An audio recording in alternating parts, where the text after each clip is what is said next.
जय श्री श्याम। आज मैं आपसे बात करने वाला हूं रीसेंट टाइम की बड़ी बिजनेस अपडेट्स के बारे में। जानेंगे कि टाटा को कैसे मिल गई विमेन आईपीएल की टाइटल स्पॉन्सरशिप, क्या अब ई फार्मेसीज बैन होने वाली हैं, इन्फोसिस के फाउंडर ने ले ऑफ के बारे में क्या बोला, एशियन डेवलपमेंट बैंक क्यों देगा इंडिया को $25 बिलियन, और अब जियो ने किया कौन सा कारनामा, आइए जानते हैं।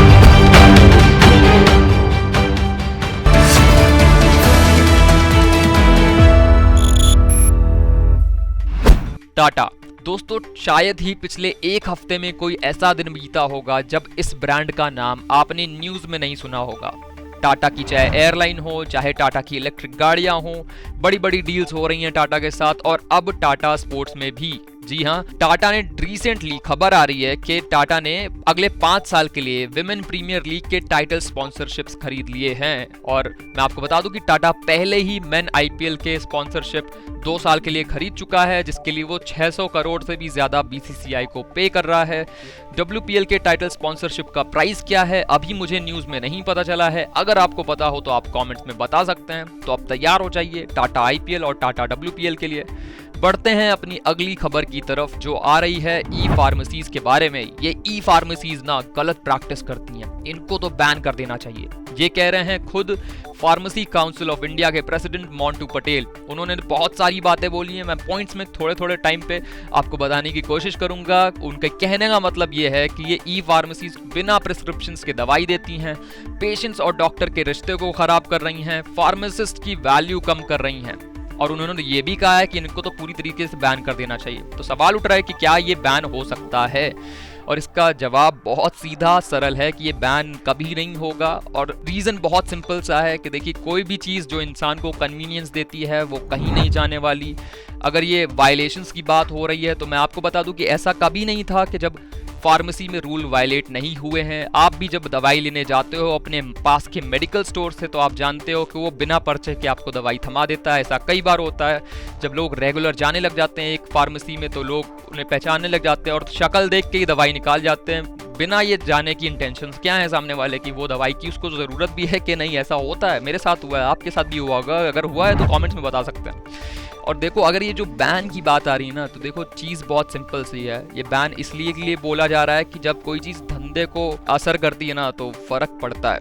आई होप आप समझ रहे होंगे। बढ़ते हैं अपनी अगली खबर की तरफ, जो आ रही है इन्फोसिस के बारे में। इन्फोसिस के जो फाउंडर हैं नारायण मूर्ति, उन्होंने रिसेंटली एक इंटरव्यू में ये बड़ी बात बोली है कि जो ये रिसेंट ले ऑफ्स हो रहे हैं ना, इसकी सज़ा फ्रेशर्स को नहीं मिलनी चाहिए। ये जो ले ऑफ्स हो रहे हैं उसके खिलाफ एक तरीके से उन्होंने आवाज़ उठाई है। अगर हम बात करें तो उनसे जब ये पूछा गया इसके बारे में, तो उन्होंने कहा कि 2001 में जब इंटरनेट बस्ट आया था तो इन्फोसिस के बड़े सीनियर एम्प्लॉयज़ ने पे कट्स लिए थे ताकि जो जूनियर एम्प्लॉयज़ हैं उनकी नौकरियां ना जाएं, उनकी नौकरियां बची रहें।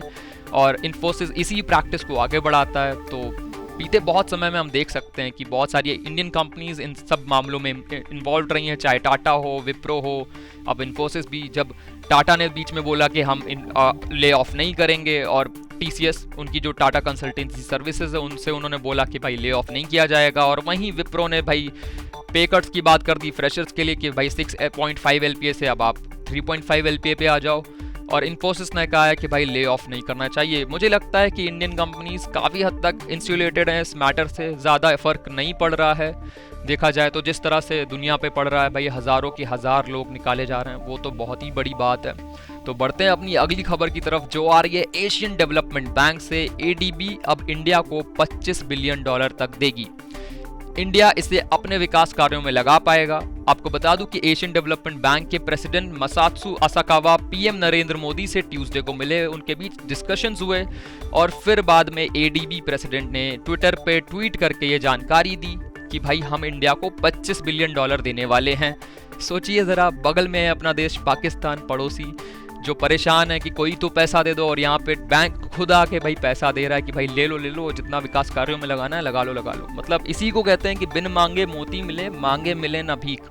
बढ़ते हैं अपनी अगली खबर की तरफ, जो आ रही है जियो से, जो लाइट की रफ्तार से अब 5G फैला रहा है पूरे इंडिया में। अभी पिछले ही हफ्ते मैंने ये न्यूज़ कवर करी थी कि किस तरह से जियो ने इंडिया की 257 यानी 257 सिटीज़ में 5G नेटवर्क्स पहुंचा दिए हैं, और अब जियो ने फिर से अनाउंस किया है कि उन्होंने 20 और सिटी को इस लिस्ट में शामिल कर दिया है। कहने का मतलब अब ये टेली 277 हो चुकी है।